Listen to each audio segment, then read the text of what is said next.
रामकृष्ण हरी. परमेश्वर स्वरूप उपस्थित सर्व श्रोतृवृंदांच्या हृदयस्थ परमात्म्याला अत्यंत श्रद्धापूर्वक भावाने नमस्कार करते, नतमस्तक होते.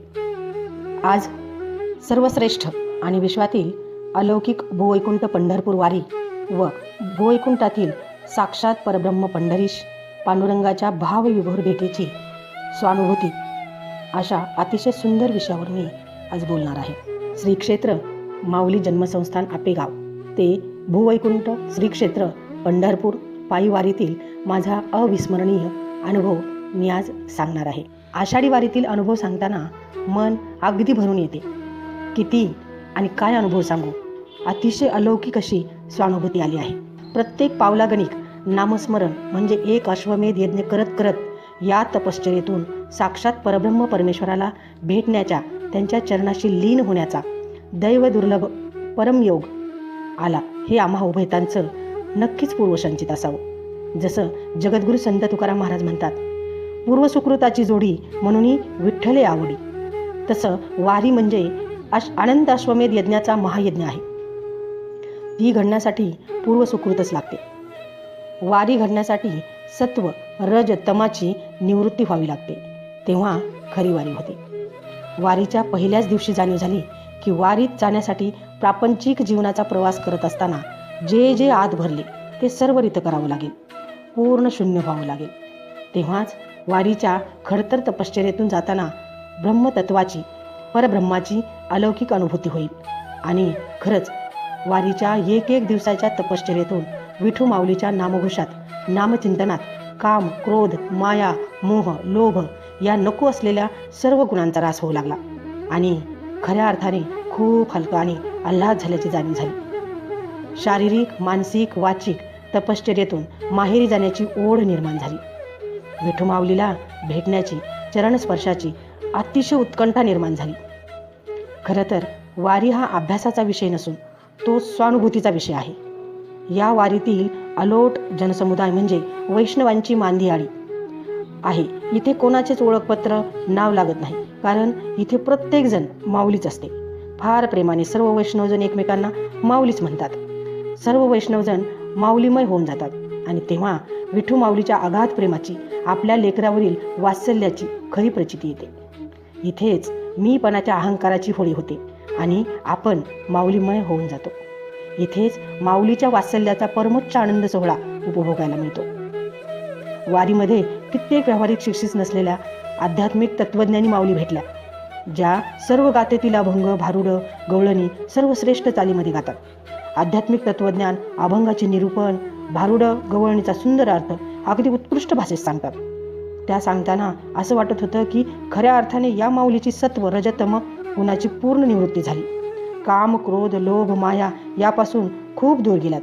म्हणूनच तर विठू माऊलीने त्यांना जवळ घेतले आणि त्यावेळी जाणीव झाली की आपण फक्त व्यावहारिक शिक्षित आहोत. या ब्रह्मज्ञानात आपण अज्ञानी आहोत. खऱ्या अर्थाने मोक्षप्राप्तीचे खरे ब्रह्मज्ञान तर या माऊलीला आहे. या अनुभवातून जाणीव झाली की या वारी परिक्रमेची, या तपश्चर्येची या विश्वातील प्रत्येक मानवाला गरज आहे आणि प्रत्येक मानवाचं आद्य कर्तव्य आहे. जसं म्हटलं की आपली आपण करा सोडवणं, यामध्ये फक्त ज्येष्ठ नागरिकांची गरज नाही, तर खरं तर जास्तीत जास्त तारुण्यातच वारीची तपश्चर्या करायला पाहिजे. कारण यातून शारीरिक, मानसिक, वाचिक व आध्यात्मिक तपश्चर्या होते. यातून प्रत्येकजण अंतर्बाह्य शुद्ध होतो. कारण प्रत्येक तरुणी युवा वर्गाला व्यावहारिक भौतिक प्रगतीसाठी मानसिक, शारीरिक स्वास्थ्याची, आत्मिक शांतीची नितांत गरज आहे आणि ते या वारीच्या तपश्चर्येतून निश्चितच घडते. हे मी माझ्या स्वानुभवातून सांगते. अनादिकालापासून संत महंत आध्यात्मिक समुपदेशन करत आलेले आहेत आणि यातूनच आपल्या तरुण पिढीचा सर्वांगीण विकास आणि उद्धार होणार आहे, हे निश्चित. या वारीच्या प्रवासातील प्रवचनातून, कीर्तनातून देव, देश, धर्म याची सांगड घालून याची तरुण पिढीला निश्चितच आवड निर्माण होईल. जगद्गुरू संत तुकाराम महाराज म्हणतात, सदा नामघोष करू हरिकथा. कथा ही ब्रह्मांड भेदून पुढे न्यावं, हे हरिकथेतूनच घडतं. कीर्तन म्हणजे अनेकविध ललित कलांचा संगम आहे. कीर्तन प्रवचन मानवाला आत्मभान देते, वय विसरायला लावते, आनंद देते आणि ही आजच्या काळाची गरज आहे. वारीच्या श्रेष्ठ पदयात्रेत चालताना प्रत्येक पावलातून एक अश्वमेध यज्ञ घडतो. आणि या वारीच्या पदयात्रेत होणाऱ्या प्रवचनाच्या कीर्तनाच्या धर्ममंडपात बसल्यानंतर, त्या श्रेष्ठ गादीच्या अधिष्ठानाच्या समोर बसल्यानंतर एक विलक्षण अशी अनुभूती येते. ती स्वतः अनुभूती घ्यावी लागते, तेव्हा त्यात किती ताकद आहे ते समजते. त्या क्षणीच पाय चौरंग होतात, डोळे समई बनतात, हात विरहपत्र होतात, हृदय गाभारा बनते आणि त्या गाभाऱ्यात देव विराजमान होतो. देव पहावया गेलो, देवची होऊन ठेलो, अशी विलक्षण अशी अनुभूती येते. ज्ञानदेव म्हणतात, कीर्तन चांग होय अंग हरिरूप. खरंच वारीतून फार विलक्षण अनुभव आले. वारी म्हणजे मिथ्याकडून सत्याकडे जाण्याचा मार्ग, भौतिकतेकडून अध्यात्माकडे जाण्याचा मार्ग. वारी म्हणजे एक अखंड चालती बोलती आध्यात्मिक ज्ञानशाळाच आहे.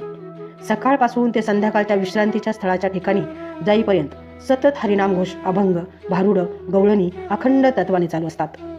वारीची वाट पूर्ण निसर्गाच्या सानिध्यातून सुंदर अशा हिरव्यागार डोंगररांगांनी जणू सुंदर हिरवागार शालूच परिधान केलेला आहे.